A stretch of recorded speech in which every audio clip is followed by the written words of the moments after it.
Udah mah baca biar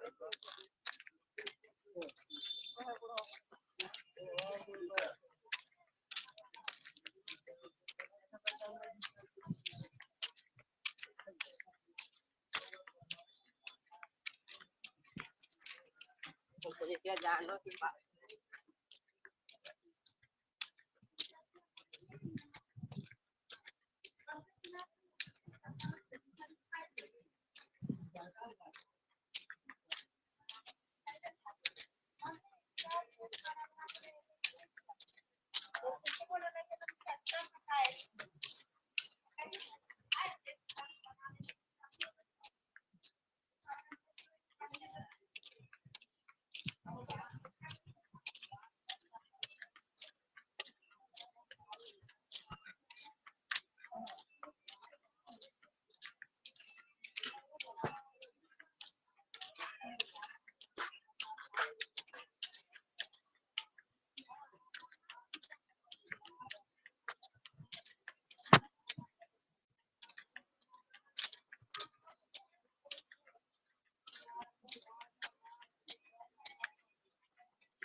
nervous from connected system.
हाँ।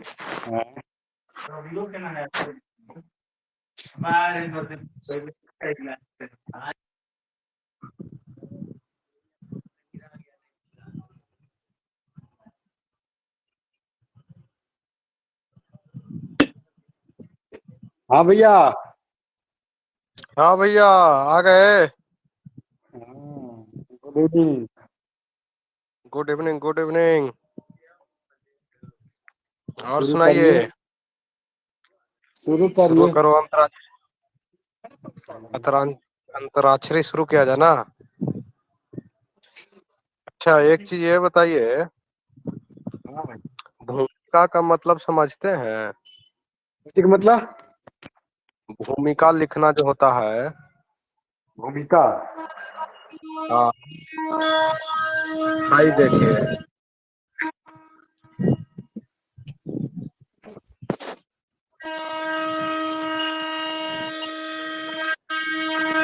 ये जो एरिया है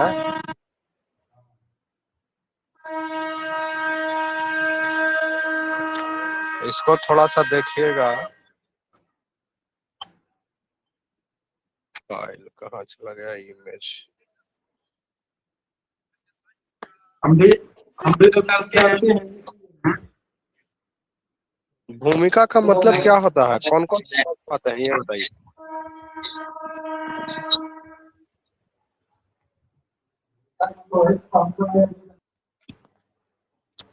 कुछ नहीं दिखाई पड़ता है तो उसके हिसाब से यही कहना चाहेंगे कि हाँ। भूमिका जो होता है वो अच्छा। आपको बताता है पूरा का पूरा सार। मतलब अगर कोई आदमी पढ़ना चाहे आपको आंसर ना, तो सिर्फ भूमिका पढ़ करके बता सकता है कि आप आंसर में क्या लिखने वाले हैं नीचे। हाँ। अच्छा जो मतलब ऊपर में लिखे हैं ये शुरू में ना। ये जिसको हमने क्रॉस डिस्प्ले पे दिख रहा है आपको कि जो हाँ। क्रॉस किया हुआ है, ये क्रॉस सेक्शन जो है यही आपका भूमिका है। अब भूमिका ही बताता है कि आप क्या करने वाले हैं। तो जब भूमिका आपका, इससे पता चल रहा है कि आप क्या लिखे हैं। भूमिका से आपको जानकारी मिल रही है कि नीचे आप क्या लिखेगा। नीचे हर हर पैराग्राफ में एक नया चीज आ रहा है। भूमिका में हम्म। जो नहीं लिखा हुआ है वो चीज नीचे आ रहा है। भूमिका में मेंशन करना चाहिए था कि हम ई के बारे में भी, विशेषता के बारे में आगे दर्शाने जा हाँ, रहे हैं। कभी भी कोई भी आंसर दीजिए तो आपको जैसे एस्से भी लिखिएगा ना, लेख भी हाँ जब हाँ। लिखना होगा, वहां भी भूमिका जब लिखाएगा तो वहां भी आपको ये मेंशन करना है भूमिका में कि आप क्या क्या डिटेल अंदर दीजिएगा मटेरियल में। भूमिका यही होती है। हाँ। ताकि हम देख रहे हैं कंटिन्यूअस 3 4 5 दिन से आप लोग जो लिख रहे हैं उसमें भूमिका आप लोग का किसी का भी करेक्टनेस नहीं है। तो क्या कर भैया, पहली बार तो ये सब हम लिख रहे हैं। नहीं कोई बात नहीं, उसमें पहली बार लिख रहे हैं गलत हो रहा है, ये चीज हमको आज जानकारी हुई तब हम आपको बता रहे हैं ना कि भाई। आज आप बताए तो हम इसके बारे में अब विचार करेंगे नहीं। हाँ, तो होना यही चाहिए कि भाई जब सुने तो उसको विचार कीजिए, उसके अनुकूल थोड़ा सा चेंजिंग कीजिए। तो भूमिका समझ में आ गया क्या लिखना है? हाँ हाँ, थोड़ा तो समझ आया है। और किसी को इस भूमिका में कोई संकोच है तो बता लीजिए, पूछ लीजिए अभी, नहीं तो फिर बाद में दिक्कत होगा। हम्म। इसलिए भूमिका के लिए ही आपको जो 3 4 दिन से हम जो शब्द बता रहे हैं कि आप 10 शब्द के बदले एक शब्द का जो उपयोग कीजिएगा वो भूमिका में ही होता है। और आज का क्वेश्चन में कुछ विशेष भूमिका लिखने लायक था नहीं। भूमिका में आज के क्वेश्चन में सिर्फ जो प्रश्न है उसी को हाँ लगभग लगभग लिखा जाता। हाँ। आज का प्रश्न के हिसाब से भूमिका देखेगा तो आपका प्रश्न ही लगभग जो है भूमिका में कन्वर्ट हो जा रहा है। हम्म। उसके अलावा थोड़ा बहुत 2 4 शब्द अलग इंक्लूड कर सकते हैं। दूसरा चीज हम्म। देखिए, आपका ये जो राज्य निर्माण की प्रक्रिया है ये तो आपका मूल मुद्दा है ना। प्रश्न में हम्म। पूछा ही कि राज्य निर्माण की प्रक्रिया क्या थी। आपने इसको एक टॉपिक बना दिया। जैसे कैश से जो मार्क किया है, कैश से मार्क करने का मतलब है कि ये एक टॉपिक है आपका, लेकिन टॉपिक तो है नहीं। आपका मूल प्रश्न ही था कि राज्य का निर्माण कैसे होता है। अच्छा। अब राज्य का निर्माण का टॉपिक आपको लिखना था, उसी को जो मुद्दा था उसी को टॉपिक बना दिया, ये गड़बड़ी है। दूसरा चीज, राज्य निर्माण की जो धार्मिक चीजें हैं उसके बारे में व्याख्या करना था, और सिर्फ आपने यहाँ पर ही धार्मिक चीज को व्याख्या कर दिया है पहले के टॉपिक में। आप आ जाइए ख वाला पॉइंट में। तो ख पॉइंट में जो है आपने क्या किया है कि ख पॉइंट में क्या है कि ये एक रीजन, ओनली वन रीजन, जैसे कि देखिए हमने लिख करके भेजा है आपको कि ओनली वन रीजन आप दर्शा रहे हैं। पूरा का पूरा इस ख टॉपिक को अगर यहाँ से लेकर के पूरा यहाँ तक अगर पढ़िएगा तो सिर्फ धार्मिक रीजन है आपका राज्य निर्माण प्रक्रिया में। धार्मिक रीजन के अलावा कोई दूसरा रीजन आपको दिखाई दे रहा है इसमें? नहीं। लेकिन आपने टॉपिक क्या दिया है इसमें? राजनीतिक विशेषता। लिखे हैं धार्मिक रीजन और दिए हैं टॉपिक क्या दिए हैं? राजनीतिक विशेषता। तो ये लिखा हुआ सही होने के बाद भी टॉपिक के अनुकूल आपका ये आंसर गलत हो जाएगा, टॉपिक अनुसार क्योंकि वहाँ अगर आपका राजनीतिक हो जाता सही। हाँ, यहाँ पे टॉपिक होना चाहिए था धार्मिक विशेषता, लेकिन टॉपिक आपने दे दिया राजनीतिक विशेषता, तो इसके हिसाब से आंसर तो गलत हो गया आपका। भले ही आपने सही आंसर लिखा लेकिन टॉपिक के अनुकूल ये आंसर गलत हो गई। दूसरा आगे चलते हैं। देखिए, धार्मिक में आपने यज्ञ का वर्णन नहीं किया, कहीं भी नहीं। अनुष्ठान तो अच्छा। आपने करवाया है, लेकिन हाँ। राजसु यज्ञ, वाजपेयी यज्ञ, फिर हिरण्य गर्भ यज्ञ, इन चीजों का सिर्फ नाम देना होता था। सिर्फ नाम दीजिएगा वही काफी था, लेकिन आपने नाम ना देकर के सिर्फ एक अनुष्ठान का वर्णन किया है। यहाँ भी धार्मिक रीजन में जो है धार्मिक कारक सिर्फ एक अनुष्ठान का वर्णन, और वो भी वर्णन इस तरह से नहीं किया गया है कि ये किस प्रकार से था। ये आपने धार्मिक अनुष्ठान कैसे किया जाता था ये वर्णन किया। यहाँ हाँ, वर्णन प्रक्रिया। करना था कि धार्मिक अनुष्ठान से राज्य पर क्या इम्पैक्ट पड़ता है, राज्य कैसे बन रहे थे, धार्मिक अनुष्ठान अगर हमने किया तो राज्य कैसे बना, ये देना था। लेकिन आपने दिया क्या? धार्मिक अनुष्ठान कैसे होता है। जैसे आज के डेट में अगर कहा जाए पूजा करने के लिए, तब पूजा कैसे कैसे किया जाता है ये विधि व्यवस्था बताया आपने कि भाई पूजा करने के लिए केला के पत्ता लाना होगा, धूप लाना होगा, हुमाद लाना होगा, अगरबत्ती लाना होगा, पंडित जी आएंगे, पंडित जी मंत्र पढ़ेंगे, वो मंत्र पढ़ने के बाद सबको प्रसाद बांटेंगे। ये आपने पूजा करने के प्रक्रिया बता दिया, लेकिन आपने ये नहीं बताया कि भाई पूजा कर देने का इम्पैक्ट क्या पड़ेगा। जैसे घर में हम आज सत्यनारायण भगवान के पूजा करवाए तो उस पूजा का हमारे घर पर क्या इफेक्ट पड़ा। हाँ, इस मतलब धार्मिक कि टेक्टर कटेगा घर के, धन दौलत के का वृद्धि होगा, नुकसान हो, ये सब हाँ होगा, उसका इम्पैक्ट। हाँ, जैसे कि इसमें पूजा आप करवाए, सत्यनारायण भगवान का पूजा करवा रहे हैं तो घर के मालिक पर क्या इफेक्ट पड़ेगा उसका। घर का मालिक अगर पूजा करवा रहे हैं तो उसमें सत्यनारायण भगवान के पूजा करवाने में आपको समाज में क्या दृष्टि से लोग देखेंगे कि भाई सत्यनारायण भगवान के पूजा करवा रहा है। जैसे कि आप देखे होंगे आज के डेट में कोई हवन यज्ञ करवाता है गांव में, तो कोई गांव में यज्ञ करवा रहा है और एक कि सत्यनारायण भगवान का पूजा करवा रहा है, तो दोनों में डिफरेंस है। जो गांव में यज्ञ करवा रहा है उसका गांव में वैल्यू बढ़ जाता है, लेकिन जो सत्यनारायण भगवान का पूजा करवाता है उसको सिर्फ घरे भर में वैल्यू रहता है। तो ये वैल्यू यहाँ पर दिखाना था कि भाई राजसु यज्ञ करवाएंगे तो राजसु यज्ञ करवाने का क्या इम्पैक्ट राजा पर पड़ेगा, या फिर हिरण्य गर्भ यज्ञ करवाता था तो राजा पर इम्पैक्ट पंडित के द्वारा कैसा पड़ता था, ये दिखाना चाहिए यहाँ।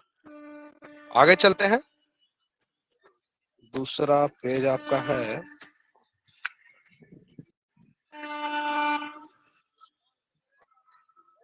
दूसरा पेज कहाँ चला गया आपका? सब कुछ वही था कि एक बन मिनट। हाँ, दूसरा पेज देखिए, दूसरा पेज में आप देखिएगा तो यहाँ पे सामाजिक कारण तो आपने लिखा है, सामाजिक कारण में भी आपने यज्ञों का वर्णन कर दिया है सिर्फ। हालांकि सामाजिक कारण में वर्णन थोड़ा ठीक है, सामाजिक कारण में वर्णन ठीक इसलिए कहा जा सकता है क्योंकि यहाँ पे आपने दिखाया है कि भाई राजा जो है जन था, पहले जन से वो राजन बना, राजन के बाद राजा जो है जन था, जन से वो के द्वारा चुना जाता था, जन में से ही चुना जाता था। ये आप यहाँ पर थोड़ा चीजों को इंटरलिंक नहीं कर पाए हैं कि भाई पहले राजा की स्थिति क्या था और बाद में राजा की स्थिति क्या हुई और राजा की स्थिति के अनुकूल राज का स्थिति क्या हुआ। आपने राजा का सिलेक्शन यहाँ दिखाया है कि राजा कैसे चुना जाता था, लेकिन राजा का स्थिति नहीं दिखाया कि भाई पहले राजा का प्रभाव क्या था और बाद में राजा का प्रभाव क्या हुआ और राजा का प्रभाव के अनुकूल राज का प्रभाव क्या बना। तो यहाँ ये दिखाना था कि पूर्व वैदिक काल में जन का शुरुआत हुआ था, छोटे छोटे कबीले बनने शुरू हुए थे, वो छोटे छोटे कबीले को जन कहा जाता था और वही छोटे छोटे कबीले आगे चल करके जैसे जैसे विकास हुआ वो आपका जन से जनपद में चेंज हो गया, छोटे छोटे कबीले मिल जनपद जो है महाजनपद में चेंज हो गया। अब जन छोटे छोटे कबीले 1 2 3 4 कबीले मिलने के बाद जब जन से जनपद में चेंज हुआ तो उस समय उस जनपद में प्रशासन व्यवस्था बनाने के लिए एक व्यक्ति को चुना जाता था। समाज में अपनी परंपरा रीति रिवाजों को बनाए रखने के लिए एक व्यक्ति को चुना जाता था जो उस सामाजिक विधि व्यवस्था को देख रेख करता था और वो कोई फिक्स व्यक्ति नहीं होता था। ये पूर्व वैदिक काल में होती थी और उत्तर वैदिक काल आते आते वही जनपद जो है, ये जन जो है जनपद और जनपद से महाजनपद में जब बदला तो वहां से चुने हुए उस व्यक्ति का स्थिति भी बदलना शुरू हुआ और वो चुना हुआ व्यक्ति राजा में तब्दील हो गया और वो राजा जो है बड़े समाज की देख रेख करने के लिए टैक्स व्यवस्था, सिपाही, आर्मी रखना या और भी चीजें, किलाबंदी वगैरह करवाना, लोगों के बीच श्रम विभाजन की देख रेख करना, ये शुरू हो गया आपका सामाजिक व्यवस्था में, जो कि इसमें आपने पूरी तरह से मेंशन किए हैं लेकिन मेंशन करने में थोड़ा बहुत कमी रहा है। और ये नीचे आपने दूसरा टॉपिक दे दिया टैक्स, उसके बाद कृषि।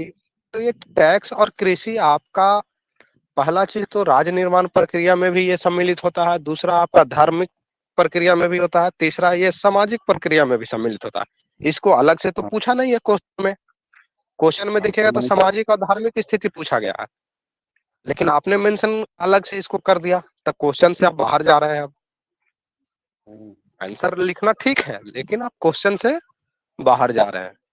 इससे यह साबित होता है कि आपको क्वेश्चन की समझ नहीं आई कि क्वेश्चन में क्या पूछा गया। गलत नहीं इसको कहा जाएगा लेकिन क्वेश्चन का समझ नहीं आपको है क्या लिखना, वो समझ विकसित नहीं हो रहा। हाँ, क्वेश्चन में क्या डिमांड किया जा रहा है और क्या लिखे, आंसर चेक करने वाला सीधे कहेगा भैया ये इसको क्वेश्चन प्रश्न ही नहीं समझ में आ रहा है, ये बस लिख तो दिया है, नॉलेज है लेकिन लिख दिया है, पूछे आम लिख दिया इमली, ये चीज है। नीचे आपने दूसरा प्रश्न के लिए जो लिखा है उत्तर वैदिक काल में वर्ग व्यवस्था, वर्ण व्यवस्था, तो वर्ण व्यवस्था में आप देखिए ऊपर में पहला चीज तो 3000 वर्ष पूर्व गंगा यमुना क्षेत्र में कई ग्रंथ रचा गया, ऋग्वेद के बाद रचे होने के कारण ये ग्रंथ उत्तर वैदिक ग्रंथ। अब देखिए यहाँ आप ग्रंथ बता रहे हैं, वर्ण व्यवस्था के बारे में कहाँ बताए, भूमिका में देखिए जैसा कि हमने पहला क्वेश्चन में आपको बताया कि भूमिका में आपको लिखना होता, प्रश्न में जो पूछा गया उसका क्या क्या डिटेल दीजिएगा, तो यहाँ आपको बताना चाहिए, यहाँ आपको बताना चाहिए था क्या चीज कि वर्ण व्यवस्था जो है पूर्व वैदिक काल से लेकर के उत्तर वैदिक काल और उसके बाद के कालों में बहुत परिवर्तन आते गया, विकास के क्रम में परिवर्तन आते गया, वर्ण व्यवस्था 4 वर्णों में स्थिर हो गई और उसके बाद आने वाला समय जो है आपको और भी वर्ण व्यवस्था को विभाजित करता है। इससे आपको देखिए इतना शब्द लिखने से क्या क्या मिला हमको। वेद के बारे में बता दिए, पूर्व वैदिक काल में क्या था। प्रश्न जो चेक करेगा उसको पता चल गया ना कि पूर्व वैदिक काल में मतलब वर्ण व्यवस्था जब शुरू नहीं हुआ था उसके बारे में भी थोड़ा सा आप लिखिएगा। उसके बाद उसको ये भी पता चल गया कि चारों वर्ण के बारे में आप बताने वाले हैं। उसके बाद उसको ये भी पता चल गया कि चार वर्ण जो है आगे क्या कर रहा है। तब उसको पता चल रहा है कि भाई हाँ आप वर्ण व्यवस्था के बारे में डिटेल दे रहे हैं। लेकिन यहाँ आप वेद व्यवस्था दे दिए, आप वेद के बारे में लिख रहे हैं। इस भूमिका से लग रहा है कि भाई वैदिक काल में रचे गए वेदों के बारे में व्याख्या कर रहे हैं। आपका भूमिका में यही दिखाई देता है। उसके बाद देखिए पुरोहितों द्वारा रचित इन ग्रंथों में विभिन्न प्रकार के अनुष्ठान और उनके संपादन की विधियां बताई गई है।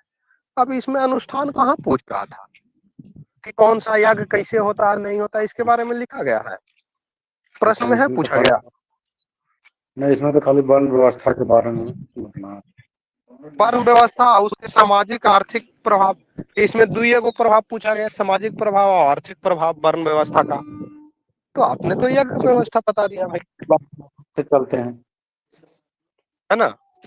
तो इसीलिए ये नॉट इम्पोर्टेंट हमने यहाँ पर मार्क कर दिया कि भाई ये नॉट इम्पोर्टेंट है जो आपने लिखा।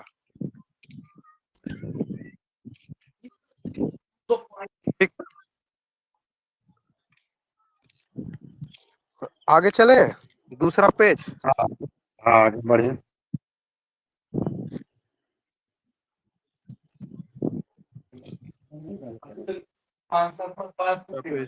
निकालने दीजिए, दूसरा पेज में देखिए। अच्छा दूसरा पेज तो वही वाला है, पुरोहितों वाला ही। हाँ देखिए वर्ण व्यवस्था के यहाँ देखिए, वर्ण व्यवस्था के बाद आपने क्या दर्शाया है, शिल्पकार, मछली पकड़ने वाले। अभी मछली पकड़ने वाले वर्ण व्यवस्था में कहाँ आता है जी, हम लोग को तो चारे गो वर्ण पढ़ने मिलता है ना। मछली पकड़े वाला कोई वर्ण मिलता है, ये आगे की जब वैदिक काल का अंत हो रहा था उस समय की कंडीशन में आप जा सकते हैं, या वैदिक काल के पहले वाला कंडीशन में मछली पकड़ने वाला आप ले जा सकते हैं। जैसे जब वर्ण व्यवस्था स्टार्ट नहीं हुआ था उस समय पूर्व वैदिक काल में इसको ले जा सकते हैं कि कुछ मछली पकड़ने वाले थे, कुछ कृषि करने वाले थे, यही लोग धीरे धीरे एक जगह इकट्ठा होकर के कुछ जन बनाए और इन्हीं जनों में एक कृषि करने वाले जनों को कृषक कह दिया गया, मछली पकड़ने वाले जनों को मछुआरा कह दिया। ये पूर्व वैदिक काल को व्याख्या कर सकते हैं। तो ये आपको पूर्व वैदिक काल यहाँ डिनोट करना चाहिए था।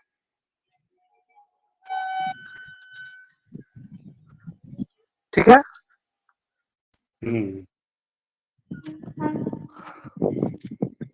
और तो किसी किन्हीं का आया नहीं है आंसर। हाँ कोई तो नहीं डाले हैं अभी। रामेश्वर जी डाले हैं, लगता है कि अभी डाले हैं रामेश्वर जी। तो फिर उनका करो गाड़ी से पहले गाड़ी क्या देखने बोल की रहे हैं, आवाज क्लियर नहीं आ रहा है। बंद करिए वो माइक। आप लोग का आवाज गूंज रहा है। आप बोलिए ना भैया, आप बोलिए। आगे के चर्चा बढ़ाइए, छोड़िए। आगे के चर्चा के लिए तो हम है ये हैं जिंदाबाद, भारत सरकार जिंदा रखने के लिए। रवि जी हमारो पढ़ करके महोदय निष्कर्ष निकालना थोड़ा सा टाइम तो लगेगा। हाँ एक चीज और कह रहे थे कि जो फोटो भेजते हैं परमेश्वर बाबू आप, वो क्लियर नहीं आ पाता, इसलिए हम कहेंगे कि ओके स्कैनर एक आता है, देखिए आज भी फोटो आपका क्लियर नहीं है, कल का भी फोटो क्लियर नहीं था कि पढ़ नहीं पा रहे थे। मेरा वाला ठीक है भैया।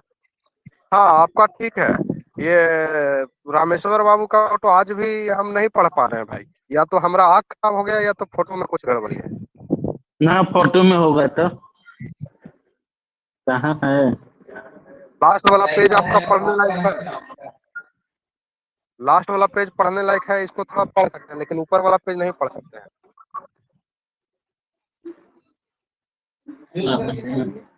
हाँ हाँ ठीक है बोल रहे हैं। है अच्छा ना? अच्छा, फिर इसको एडिट करके भेजते हैं। हाँ, तो थोड़ा सा फोटो को संतुलित रखिए, और नहीं है तो फोटो खींचने के लिए ओके स्कैनर एगो ऐप आता है, उससे खींचिए फोटो, बढ़िया फोटो आता है। पीडीएफ स्कैनर है ये वाला।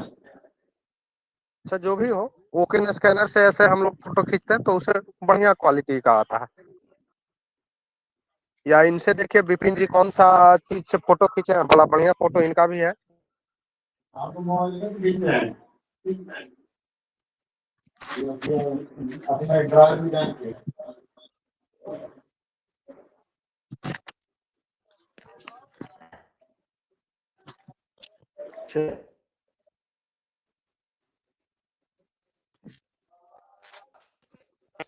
आज की चर्चा शुरू की।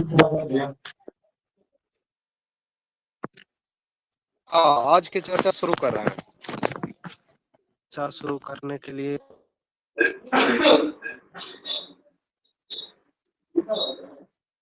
5 पढ़ना था या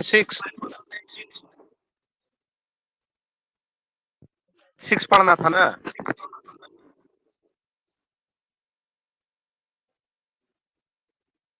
चैप्टर कौन सा था?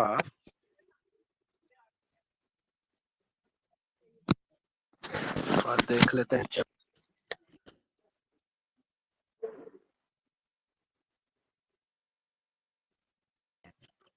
हाँ, चैप्टर 6 जो था उसी को चलते हैं। देखिए, चैप्टर 6 को देखने से पहले कुछ टाइम टेबल देख लेते हैं हम लोग। टाइम टेबल के अनुकूल अगर चला जाए तो हम लोग का आज जो प्रश्न था वो वैदिक काल से था। हाँ, वैदिक काल से प्रश्न था।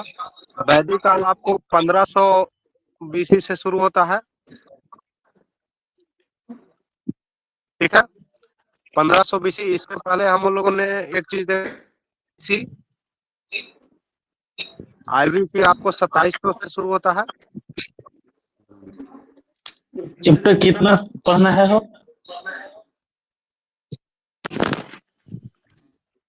पहले हम लोगों ने देखा था एक चीज और, प्री हिस्ट्री। प्री हिस्ट्री में हम लोगों ने 3 चीज देखा था, पैलियोलिथिक, मेसोलिथिक और नियोलिथिक। ये तीनों के बारे में पढ़ चुके हैं। मतलब ये तीनों जो है स्टोन एज में आ जाता है आपका।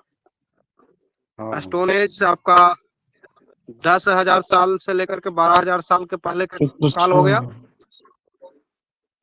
उसके बाद हम लोग जब ये वैदिक काल में आ जाते हैं, तो वैदिक काल में देखें तो यहाँ पे इंडस वैली सिविलाइजेशन जो है, यहीं पे आपको बस्ती बसना शुरू हो गया था। या फिर कहा जाए तो प्री हिस्ट्री काल में ही लोग समूह में रहना शुरू कर दिए थे। जब हिम युग खत्म हुआ था, हिम युग खत्म हुआ तो ये आपका कृषि करने लायक, जैसे घास फूस पेड़ पौधा ज्यादा उगने लगा, अनाज का उत्पादन हो गया, खाद्य संग्राहक बन गए थे यहाँ पर। और खाद्य संग्राहक से आगे धीरे धीरे लोग कुछ समूह में रहना शुरू किए, और वो समूह घुमंटू भोटिया रहा प्री हिस्ट्री काल में। प्री हिस्ट्री से आगे जैसे ही धीरे धीरे बढ़ते हैं तो इंडस वैली काल में देखा जाए तो वो बस्ती में बसना शुरू हो गए। जैसे मोहनजोदड़ो, राखीगढ़ी, बनवारी वाला, लोथल, चनहुदड़ो, ये सब आपका बस्ती है। मोहनजोदड़ो जो है आपका देखिएगा तो मोहनजोदड़ो में भी किला से घिरा हुआ, मूवी में ही दिखाया गया है। और उसके अलावा भी एक दो जगह और है जो कि घिरा हुआ है, उसको थोड़ा सा नाम याद नहीं आ रहा है हमको। उसके बाद आ जाइए ये इंडस वैली सभ्यता। और वैदिक काल जो है, वैदिक काल को मेगालिथिक एज कहा जाता है। और ये 1500 बीसी से आप धीरे धीरे जब आगे बढ़ते हैं तो 600 बीसी के आसपास पहुंचते हैं। 600 बीसी में देखा जाए तो यहाँ देखिए इंडस वैली में जन्म बना।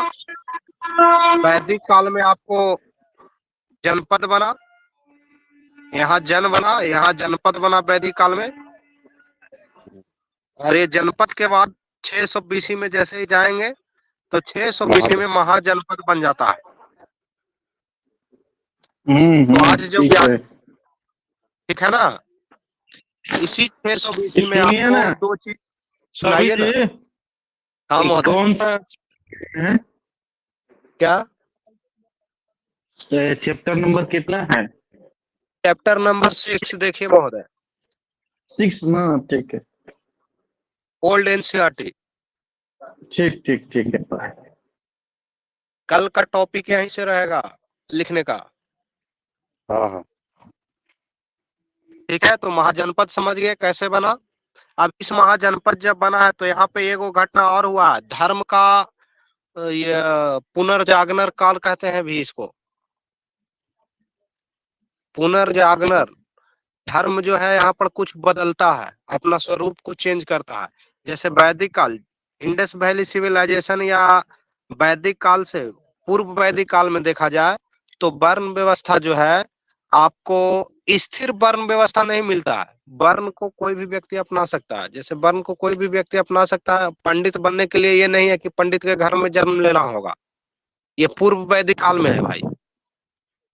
वैदिक काल पहले की जो सभ्यता है उसमें वर्ण व्यवस्था स्थिर नहीं था कि एक जिस जाति में आप जन्म लीजिएगा आप वही जाति का कहलाइएगा। वहां पर आपके पास जैसा ज्ञान होगा आप उस वर्ण में चले जाइएगा। आप जाकर के शूद्र के यहाँ भी जन्म लिए हैं, लेकिन आप में अगर ताकत है, क्षमता है, तो आप क्षत्रिय कहलाइएगा। ये था पूर्व वैदिक काल में। लेकिन वैदिक काल में वर्ण व्यवस्था आपका स्थिर हो गया। वहां पे 4 वर्ण हो गया। 4 वर्ण का नाम बताइए कौन कौन। वही ब्राह्मण, क्षत्रिय, शूद्र, वैश्य, शूद्र। ब्राह्मण, क्षत्रिय, वैश्य और शूद्र, ये चारों क्रम के अनुसार है।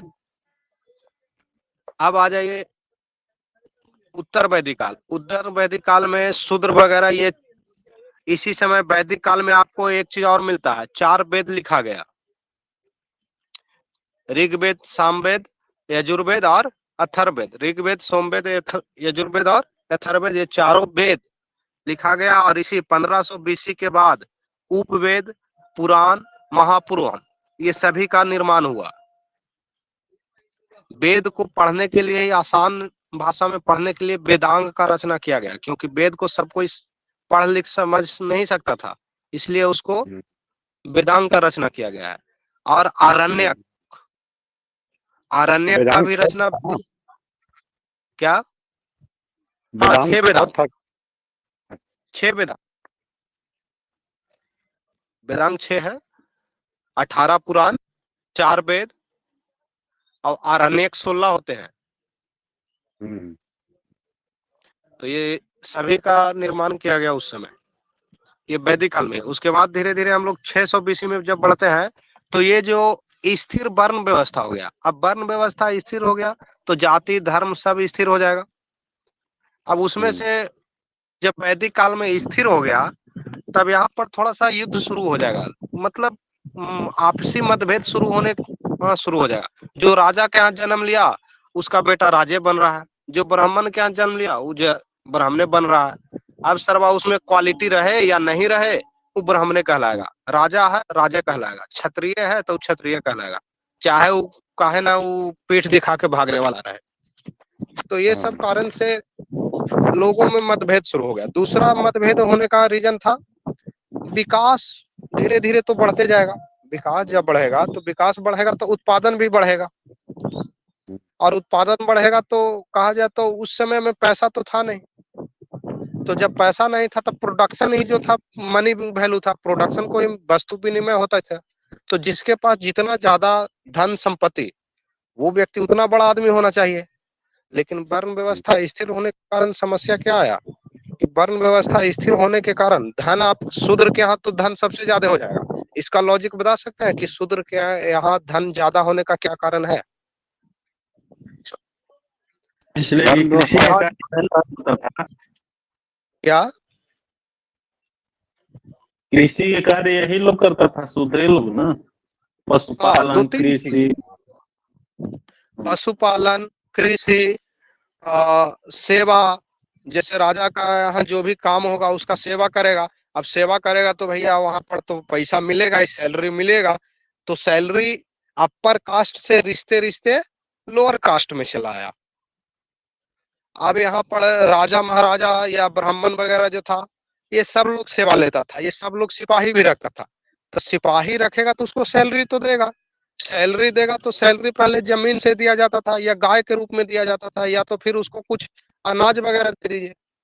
तो ये सैलरी का ही लॉजिक होता था कि भाई जो क्षत्रिय लड़ने वाला लोग है, वो लोग के पास सिपाही जो आर्मी बनता था, सोल्डर बना, उसके पास संपत्ति ज्यादा बढ़ते गया, धन संपत्ति बढ़ते गया। तो उसमें धन संपत्ति जब बढ़ा तो वहां पर वो लोग बड़ा हो गया, और बड़ा हो गया तो वो भी करने लगा कि हम भी राजा बन सकते हैं। तो यहाँ पर मतभेद होना शुरू हो गया, और यही मतभेद के कारण उत्तर वैदिक काल में जो राजा महाराजा था वो सब अपना अपना क्या बोलते हैं क्षेत्र को, साम्राज्य को किलाबंदी शुरू कर दिया। दूसरा चीज किलाबंदी का कारण और भी था कि भाई आक्रमण बाहर से कोई दूसरा, जैसे कि मान लिया जाए निचली स्तर पर जो गांव था या जनपद था, जनपद से बाहर रहता था शूद्र, तो शूद्र लोग जनपद पे अधिकार जमाना भी चाहेगा कि भाई हमारे पास भी ज्यादा संपत्ति है, हम क्यों नहीं बनेंगे। तो इसलिए जनपद पर अधिकार जमाने के लिए निचले कास्ट वाले लोग भी अपर कास्ट में फूट पड़ा। अब इसके अलावा आप एक चीज बताइए प्रश्न कि आपको 3 कुछ जगह का नाम मिला होगा पढ़ने के लिए जहां पर कि आपको किलाबंदी दिखा होगा, किला मिला होगा, वो तीनों जगह का नाम बताइए। आज जो जो टॉपिक पढ़े हैं, आज का टॉपिक में ही था। क्या बोले?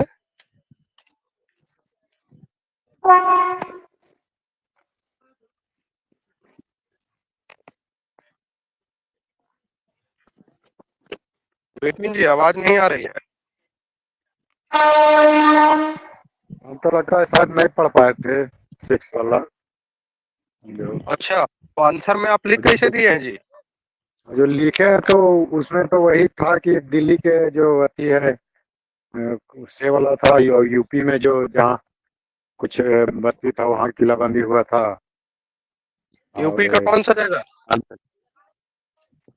यूपी का अभी याद नहीं आ रहा है, लिखे थे भुला गए। अंतर जी खेड़ा कुछ ऐसे करके था।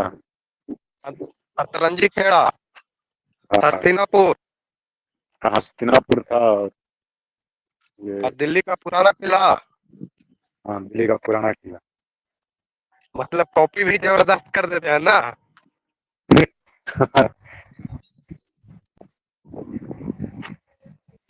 थोड़ा सा ध्यान रख के किया कीजिए ताकि दे।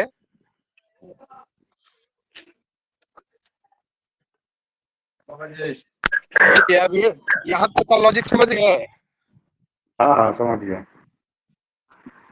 अब इस आगे बढ़े तो देखा जाए तो आदमी में विशेष प्रकार से असंतुष्टि तो फैल ही रहा था। हाँ, इसी असंतुष्टि का रीजन हुआ कि जब महाजनपद काल आया तो महाजनपद कितना बना था? महाजनपद 16 का था। 16 को महाजनपद था, उसमें सबसे बड़ा महाजनपद मगध है, बज्जी है कुछ। नहीं, सबसे बड़ा महाजनपद आपका मगध साम्राज्य था। मगध, और मगध साम्राज्य जो था किस नदी के किनारे बसा हुआ था? वही गंगा नदी के गंगा और सोन के किनारे कहा जा सकता है, पुराना हिस्ट्री का चैप्टर 1 के अनुसार। ठीक है ना?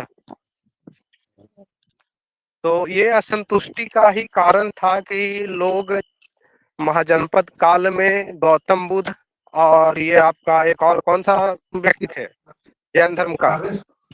महावीर स्वामी। हाँ, महावीर स्वामी।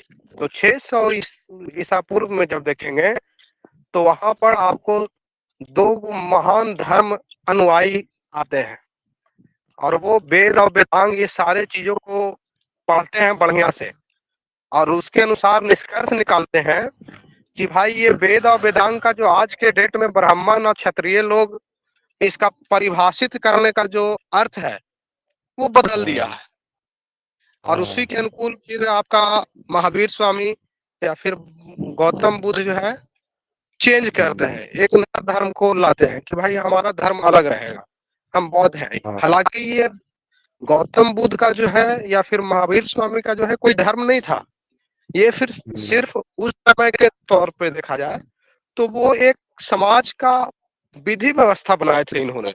कोई गौतम बुद्ध कोई बौद्ध धर्म नहीं बनाए थे, ये समाज की विधि व्यवस्था कि हमारा समाज एक ऐसा रहेगा, इस प्रकार से चलेंगे। इसके पीछे हमारा तर्क है कि ये लोग एक राजा थे, राजा को फिर नया विधि व्यवस्था बनाने की क्या, धर्म बनाने की क्या आवश्यकता है, जैसे चल रहा था उसमें राज करते।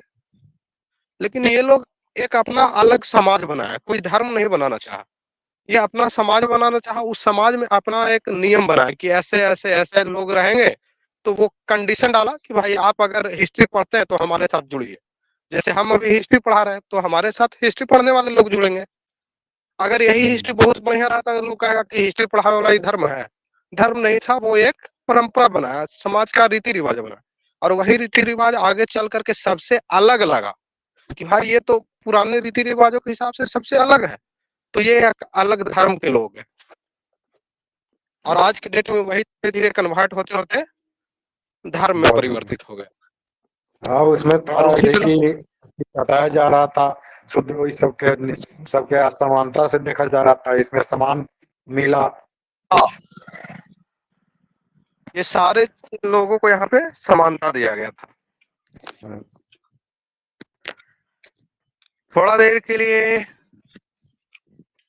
बंद कर रहे हैं, 15-20 मिनट का टाइम लगेगा, उसके बाद 2 घंटा के लिए फिर आएंगे। कोई दिक्कत नहीं? ठीक है। ठीक।